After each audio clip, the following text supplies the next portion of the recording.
सारे मरे पड़े।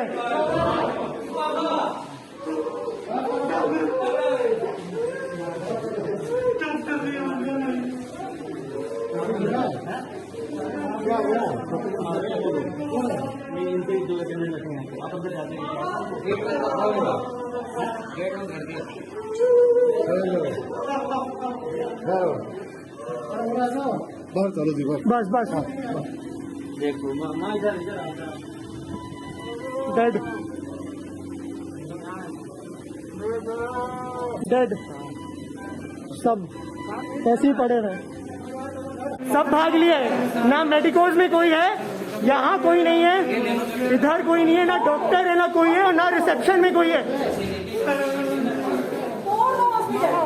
और ना कोई गार्ड है यहाँ पर। साले पता नहीं बीजेपी का ये क्या।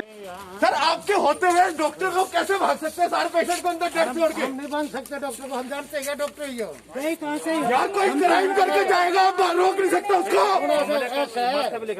सब लिख रखिए क्या? गरम नहीं ठंडा। भाई साहब जिसके घर से 2 बंदे जाते हैं ना उसको पता होता है गर्म या ठंडा। आपके होते हुए यार कैसे जा सकते हो?